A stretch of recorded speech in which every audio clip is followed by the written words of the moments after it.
What you just saw there was confirmation of the clock theory being true. Now, man, I gotta say, this is one hell of a way to get up and log into Twitter. I didn't even get to read the chapter first. This is the first thing I saw. I was tagged by it by Thunderdevil, who I'd recommend following, by the way, because he's a really good member in the BC community, and he definitely deserves a lot of followers. But back to the video. Essentially what this is, it's a video that was uploaded by Shueisha earlier, and it's essentially a recap of the series from beginning up to 331. And the video starts off, like I said, Asta getting his grimoire, how his journey started off. Oh, and of course the fight that the Wizard King had against the huge demon that attacked Clover. Up to 331. And what makes this video really good, what gave me chills, is that when it reaches that point in 331, all you hear is the ticking of clocks. Then boom, it shows the huge reveal that Julius was in fact Lucius Zogratis. Of course, there's also texts in the video. One part of it says, I believe, that Lucius is the big bad that just got revealed, and the other one says that Black Clover is now reaching its final arc, obviously with 332 being released this week. And that's just incredible. I'm sure most of you, or some of you know, or maybe don't know, that not too long ago I uploaded a video based on clock theory, and I essentially explained what it was all about, what the fandom was talking about, so I'd highly recommend the video if you haven't seen it already. But to give a brief TLDR, the theory is Lucius was the one that was manipulating events in time during the Spade arc to help better benefit his plan. And it seems to be confirmed thanks to the PV that just released. And honestly, we should have saw this coming anyways, like in chapter 331, right before the reveal actually happens. There's a clock. It's I believe, to the right of Asta. And you see that the big hand is struggling to move forward, which essentially is like already to me a confirmation that the theory was true. So then boom, that eventually leads to the big reveal that we all know. And back to the sound effect that they made for the PV, I love it so much, and I'm really, really hoping they do that for the anime once it returns. Like, all I want is just mostly silence, like no talking, just all you hear is that Natio just walking towards the room where Julius is in, have him open the door, but in the background all you hear is just the clock ticking up until the reveal. Like, the way the PV did it was great. It gave me chills, man. Imagine how the anime is gonna do it, man. I could already tell it'll be a lot better than that, and this was already good. Like, this is really, really sick. And I know we're like far off from the anime returning. We still have the movie to look forward to next year, but man, I'm just so excited for the possibility of not just seeing the reveal itself, but seeing the reaction to the reveals. Because there's a lot of like patient fans out there that is just waiting for the anime to return. So seeing the reactions are going to be great. But yeah, that's all I'm going to have to say for Clock Theory. Let's move on to the chapter itself. But before that, I want to say that I have a lot that I want to say about the chapter. So I'm going to try to divide this video into parts. So I'd recommend just checking out whichever one interests you the most. Or you could be really nice and watch it all. But of course, I'll leave it up to you guys. Now, let's talk about the beginning of the chapter. So the chapter begins with Lucifero being on the ground, being extremely upset they had lost the fight. Then afterwards we see Lucius approach him. He talks about how everyone's beneath him, how he's the king of the devils. Even if he's lost half of his body, his magical power is the greatest in the world. And then Lucius says that may be true, but in this world, we are the ones with the most brilliant magic. We humans. And then he shows him chomping the heart, which, by the way, makes me really happy, because I had predicted that. It's in my last video. I said it in JCloud Space when the chapter got leaked, and I made a tweet about it as well. I knew that he would eat the heart. Now, we don't know the effects of him eating the heart, but my theory is that once he eats the heart, he's going to gain Lucifero's gravity magic. It'll be similar to how Blackbeard stole Whitebeard's Devil Fruit abilities in One Piece. So it's yet to be seen if he's going to actually get gravity magic, but I feel like that's what Tabata is leaning to. And I'm so excited to actually see him show that he has gravity magic because, you know, I'm just happy that I got that right. But anyways, now we get to the time skip. It's been a year and 3 months after the Spade Kingdom War, which, don't forget, in Spade it had been 6 months already, so that means that a year and 9 months has passed since Asta trained with Gaja in the Heart Kingdom. So it's nearly been 2 years. But anyways, we see Asta move forward, and thanks to all of his work, he's been promoted. And that's fantastic. You know, this is a great parallel to how the series started off. When Asta met the captains, he barely found anybody that wanted to pick him. The only one who was interested was Yami, of course, as we all know. He became a Black Bull. And now, you know, in the present, we see that all of the captains has acknowledged Asta and his abilities. And what makes this really interesting, too, is that he wasn't even supposed to get this because of, you know, Damnatio. But due to his disappearance after encountering Lucius, he was given the chance to rank up. So now he's been given the title of Senior Magic Knight, which I think is really awesome. But then we come to find out that Yuno has become a Grand Magic Knight. And this actually upsets a lot of people. They're like, oh, how come Yuno was ranked up above Asta when it was mostly due to both of their efforts that led to Lucifero's defeat? And I'm surprised people are asking this, because Fuegolion says it best. He says, "You were found innocent, but some still distrust you because of the devil power you possess. Even so, your achievements must be rewarded."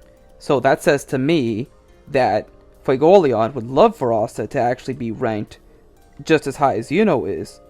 But due to the fact that the Clover Kingdom still distrusts Asta, ranking him up even higher would probably cause a lot of concern and doubt and probably just anger from the civilians.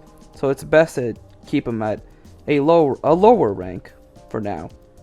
And that would mean that both Asta and Noct are essentially vice captains, which is really cool. And we saw that with the Great Deer, with Julius, we saw Yami and Vengeance also be vice captains together. So I think that's really cool.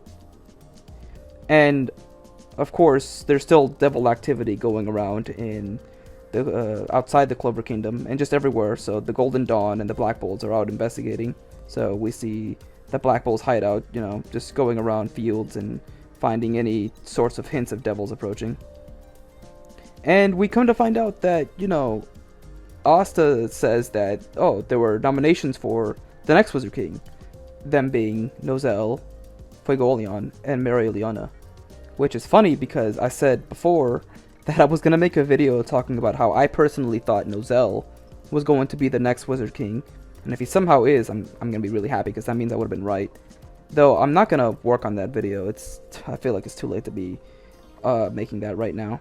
But if you guys are interested in hearing more about why I think Nozel will be the next Wizard King, feel free to comment below.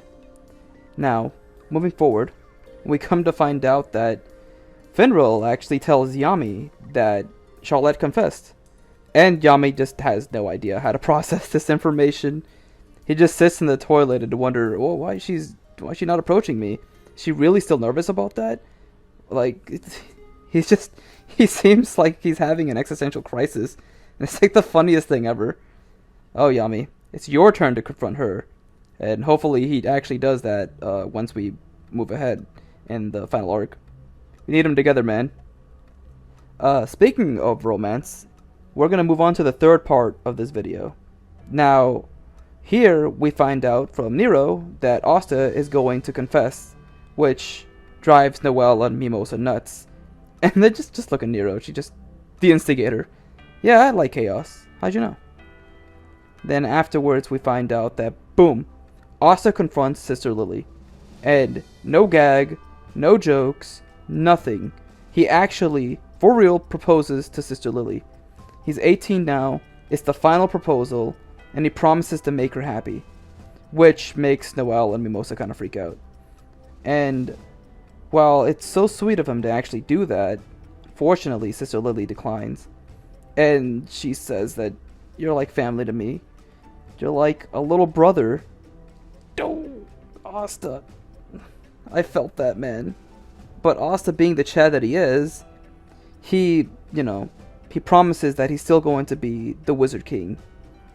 And he hopes that she manages to see him reach his dream. Now, when this got leaked, there was actually a very small controversy regarding the whole confession, which I thought was completely dumb and out of hand, and I feel like some people were really being harsh on Asta, and kind of just undermining his character. Now, there's a certain few that are really tired of this gag, that, oh, Asta keeps proposing to Sister Lily when, oh, Noelle and Mimosa and even Rebecca is like right there. And they're making it, some people were making it seem that Asta is now going to treat Noelle as like a backup choice, which is, are you kidding me? Come on, man. That's not who Asta is at all. Now, to the people who are tired of the gag, I get it. This is why you should be happy that that was the final proposal, and he got properly rejected, so now he can move forward. But to others who are treating Asta like some sort of weird bad boy that has like a list of choices of girls he's going to be confessing to, is just kind of weird to me. Because that just makes you completely miss the point of his character. Like, I said this on Twitter, right? Asta's confession to Sister Lily undermines nothing. This doesn't mean that his rejection shows that he's making Noelle some sort of backup choice. You guys are making him out to be something he's not. It was well established, even if it was a gag, that he did love Sister Lily. But now, look at him. He's matured and he's made one final confession, and he got rejected. He can move on and build an actual relationship, romantic relationship with someone. With Noelle, we all know, or at least should have known, her feelings for Asta were one-sided. In fact, Noelle's crush evolved into love once we reached the Spade arc. So, now Asta can have a similar moment moving forward. He's respected his rejection, and now maybe he can establish a relationship with one of the girls in BC. Now, I know a majority of people wanted to be with Noelle. Me, after what happened with a certain other series that I got a little too attached to when it came to shipping, I personally don't care who Asta ends up with. I'll respect whatever Tabata decides to do. He could be with Noelle, Mimosa, Rebecca, whatever. I'll leave that to Tabata. So I'm hoping that shippers for Black Clover will be very kind-hearted people and, not get into any arguments about what happens in the end. I know that's not happening. But, like a dream. But yeah, that's all I had to say about that whole issue. So we can move on to the final part of the chapter, which Lucius shows up, and holy shit, man. This part right here, this whole panel, there is something about this that kind of terrifies me a little.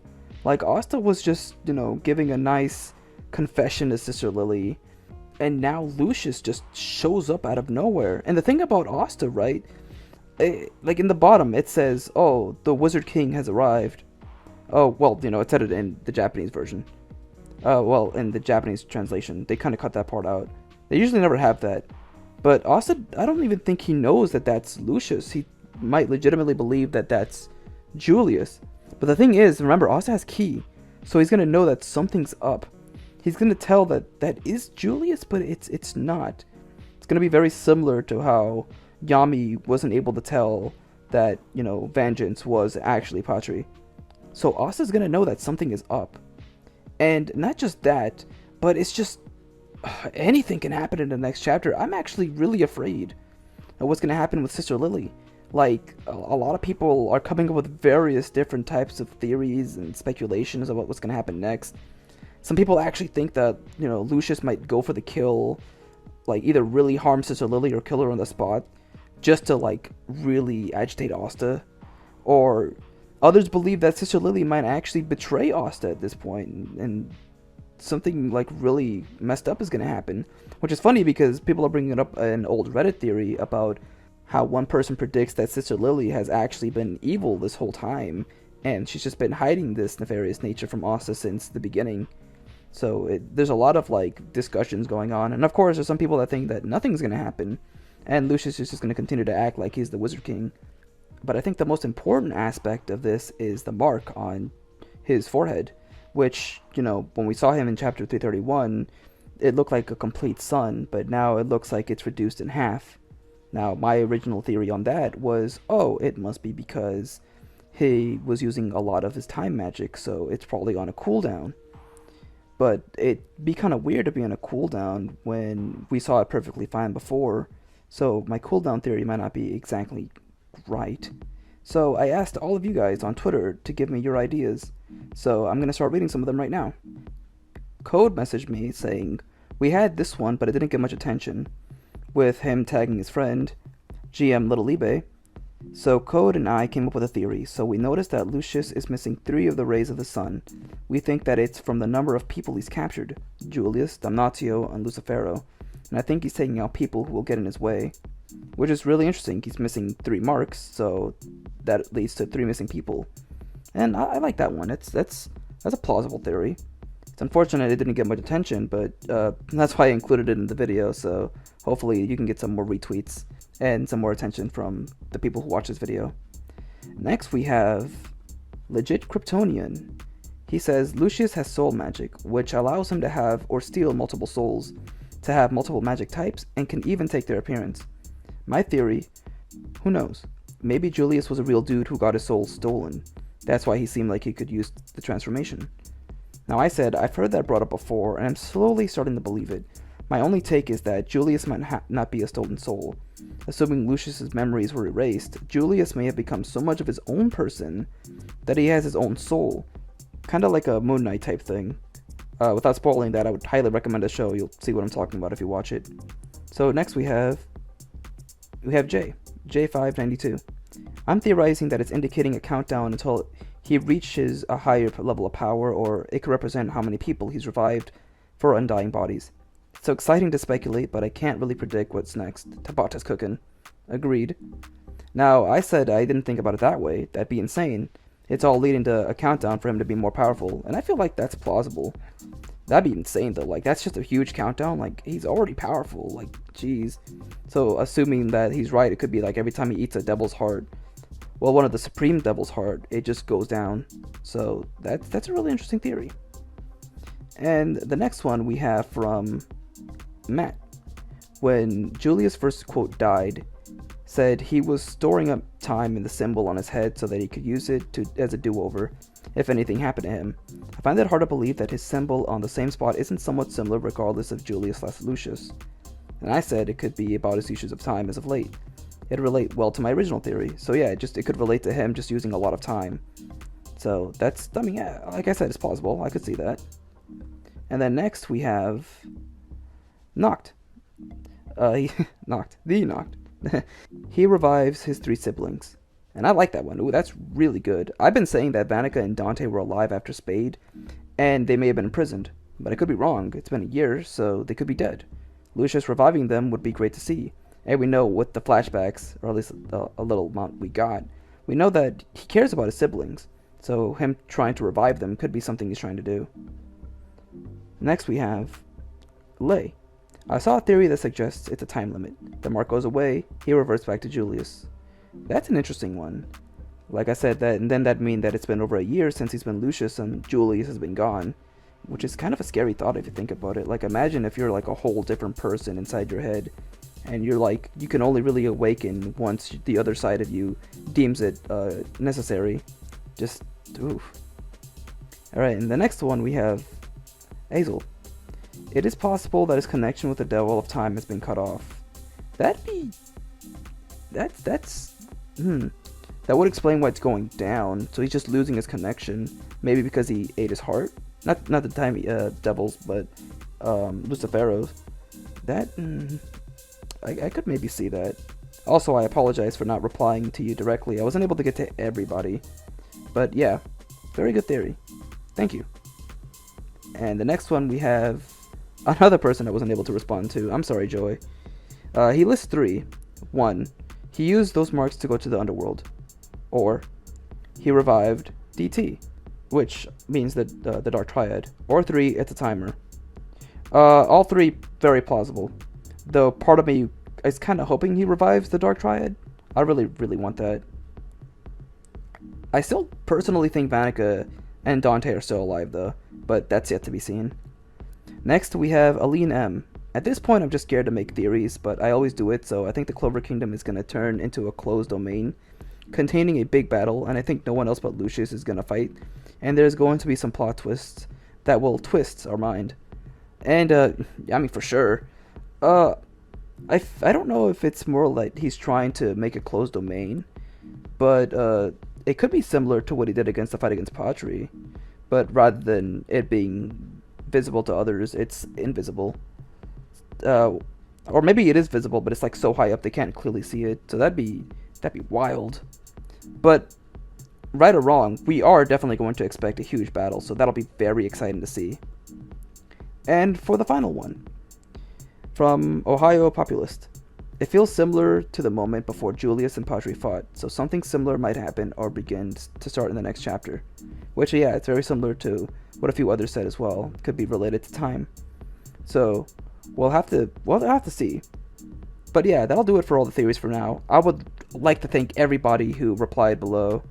And of course, to everybody watching the video, I'd highly recommend following them and, giving maybe a like to their tweets. Like, these are really good theories.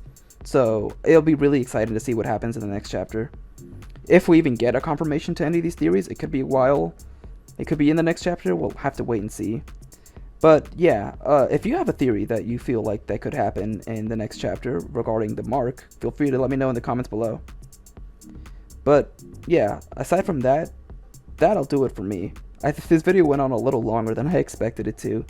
But yeah, I'm so happy that Black Clover is back. This has been a great way to see the manga come back. Like, there's been a lot of hype, a lot of discussions, just people talking about Black Clover and being hyped again. It's just, it feels good. It's been like a long 3 months, and I feel like even more people are talking about it now than before the 3 months.